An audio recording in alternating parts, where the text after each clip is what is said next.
Hey actors, it's Wendy Alane Wright, the Hollywood talent manager in Los Angeles, California. And I have a really interesting question, I think, from one of our viewers. And I'm going to answer this in this video. So he says, it's from Andy, I think it's AU. Ow. Ow. Ow. Okay, Andy. Wow, Wendy, you were up late working on this email. Yeah. I would like a YouTube video about actors of color and how that works in the industry. I believe you're biracial and you have direct knowledge and experience as an African American and a Caucasian, half black, half white. I am. And I think when Hollywood includes diversity, that primarily focuses on African Americans. It can. However, I'd be interested in a YouTube video addressing Latinx and Asian American actors. I myself am not an immigrant, but a fourth or fifth generation California Chinese American. So he's born here and born and raised in America. He's Chinese descent, but he's American, right? I myself am not an immigrant. So sometimes I am asked to perform with an accent. Well, I don't have that as a natural accent because I have a perfect American English accent. I live in Los Angeles. I've been born and raised here. So, is that racist for casting to ask that I have a Chinese accent? Or is that a skill I need to develop? Can you address the topic of accents, especially for Asian Americans, Latin and African Americans, actors who don't have a foreign accent? Be happy, healthy, and grateful. Be well. Thank you for all you do. And thank you for that great question. Listen. It's really a great question, and I will tell you this. Yes, if you look Chinese, you should develop an accent, a Chinese accent, as if you just stepped off the boat and you have broken English. Why is that important? Because that will open up your casting for more roles. Because, do you ever watch the show Kim's Convenience? I love that show. I've watched all the seasons. And they both speak with, broken English accents. It's an amazing show. Think of actors like Liam Neeson, I think he's Irish. He can speak with a perfect American accent. Chris Hemsworth, oh my goodness, Nicole Kidman. All Australian actors can speak with a completely perfect American accent. Anthony Hopkins.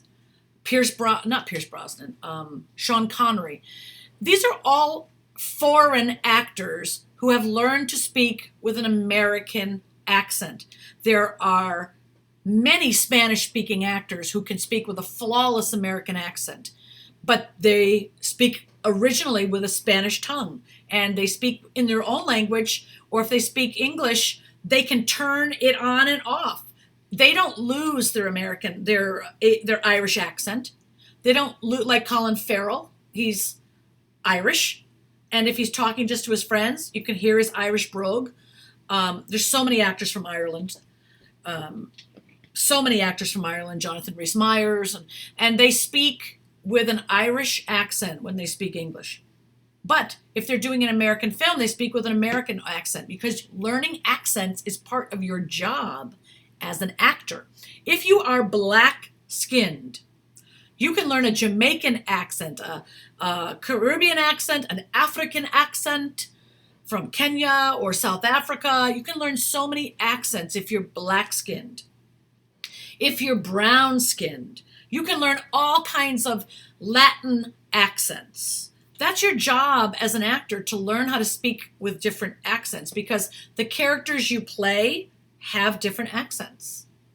If you are Asian and you look Asian and your descent is Chinese, not only learn how to speak Chinese with broken English, but learn Chinese.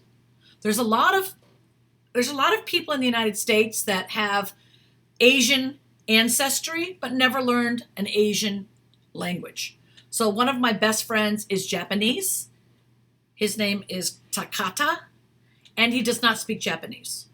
So if he was an actor, I'd tell him, go learn Japanese, because now you can play roles with an American accent and a Japanese accent and a Japanese language, which gives you 3 times more roles.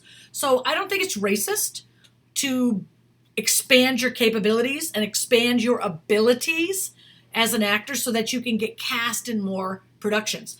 Also, if you're a white American sometimes and you learn how to, and even black Americans learn how to talk with a Southern accent. Is that racist? That you got a role that's from someone from the South. Your job as an actor is to play the other character. It's not to be yourself, completely. You bring yourself to the role, but you take on the qualities of the character. If the character, like, did you watch Ozark? And the blonde girl who's like, oh my God, that character is so phenomenal for her. I mean, if it was a movie, she'd win an Oscar. She's so good. And then she was in the movie Inventing Anna. I can't remember her name right now, but she had to take on a heavy, heavy Southern accent to play in Ozark. Does that mean she has to be from the South to play that? No. And also there's different accents. There's Georgian accents. There's high class Southern accents. There's low class, trailer trash. You got to figure out, putting all these accents in your toolbox makes you more castable. So what do I suggest actors do? When they're in a slow time and they're not getting a lot of auditions, learn a language, learn an accent. Okay, how do you learn an accent? Contact a dialect coach. Chris Lang, Lang, Chris Lang, the dialect coach. The dialect coach, Chris Lang, he teaches people how to learn accents. And there's a system in learning accents. They teach you a system, like here's the system on how to learn accents. Once you learn the system, you can learn any accent. But first you got to learn the system. So they teach you the system, and then you can learn any accent. It's wonderful, but you should learn that. And remember, when you're learning a new accent, don't lose your own. You keep your own, because that's part of what makes you castable. You just add other accents to your toolbox. Andy, I hope that's helpful. I hope that gives you some clear guidance. And all of you who are watching who are Asian or African American or white or black or anything, Latinx, the more accents you have, the more castable you will be. But make sure you pick accents that fit how you look. I mean, if you are white as a ghost, you don't need to go learn an accent from Kenya, most likely, Go learn an Irish accent, a British accent, an Australian accent. Pick an accent that makes sense. I hope that was helpful. I'll see you in the next video. Ciao, Bella.